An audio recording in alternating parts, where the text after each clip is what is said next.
Сәлеметсіздер ме? Менің есімім Данияр Бексұлтан. Бұл Стоп коррупция бағдарламасы. Алқа жиындар, бақтағы жалықтыратын насихат, флешмобтар мен халықаралық конференциялар. Еліміздегі жемқорлыққа қарсы пиардан бәлендей әсер алып жатқан ешкім жоқ. Келісесіздер ме? Бүгін біз ешбір үндеусіз бастауды жөн көрдік. Жемқорлыққа қарсы күрестің нәтижесі біз күткендей болды ма? Ол үшін не істеу керек? Осы мәселені қарастырайық. Transparency Қазақстан сарапшылары мемлекеттік органдарға өз ұсыныстар дайындап қойды. Небәрі іс жүзінде 20 тармақ қадам. Енді біз ең маңызды 3 салаға тоқталсақ.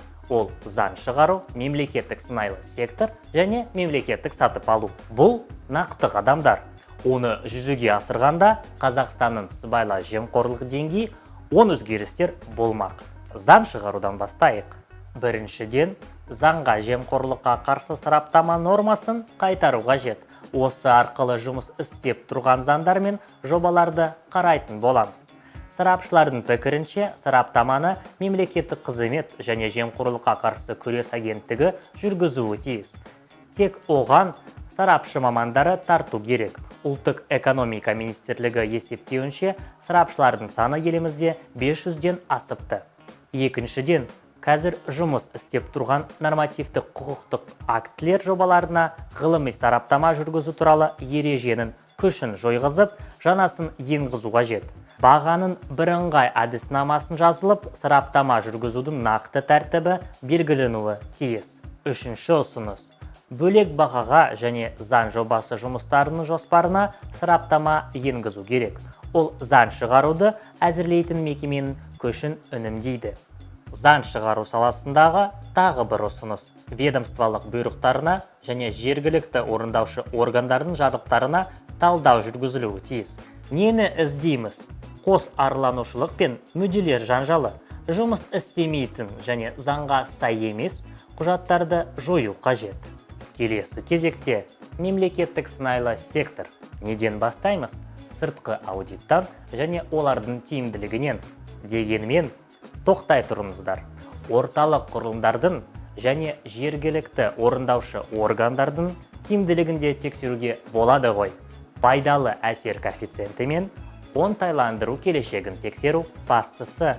Мемлекеттік құрылымның тиімсіз бағдарламаларын қаржыландыру арқылы кетіп жатқан қаражаты тоқтау.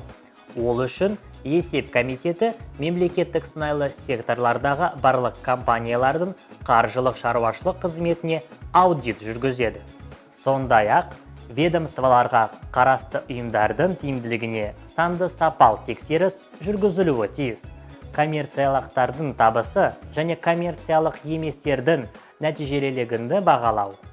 Қаншалықты күшті болып естілгенмен, мемлекеттік сынайлы секторға реформа жүргізіп, тіпті компанияның бір бөлігінде министрлікке беріп, таратып жіберу керек. Оны жауапкершілік шектеу серіктестік форматына немесе мемлекеттік кәсіпорын қып қайта өзгертсе. Жалпы, мемлекет мүлік басқарудың жаңа тұжырымдамасын құрылу керек.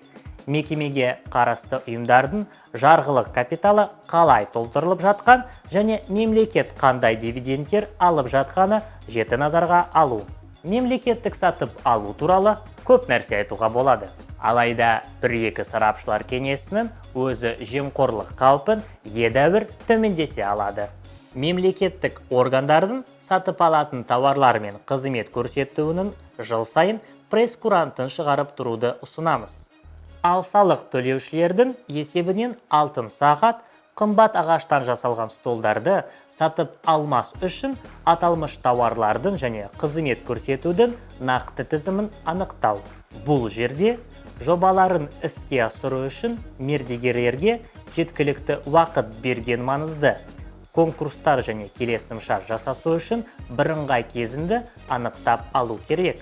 Мәселен, қаңтар, ақпан. Жұмыс пен қызмет көрсету көлемін жүзінде тәуелсіз мердігерлер анықтаған дұрыс.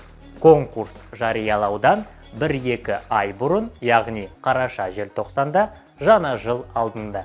Қазір даулы мәселеге көшеміз. Орасан зор, көлеңкелі капиталы бар сала. Тіпті құқық қорғаушылардың да өзі бұған қол бір сілтеген. Бастамас бұрын жеңіл есірткі мен жез өкшілікті заңдастыру мүмкіндігіне талдау жасап көрейік. Бұл мемлекеттік бюджетті толтырып, құқық қорғау органдардағы жемқорлықтың көзін жоюға көмектеседі. Соңғы ұсыныс революционды. Біз түсінеміз.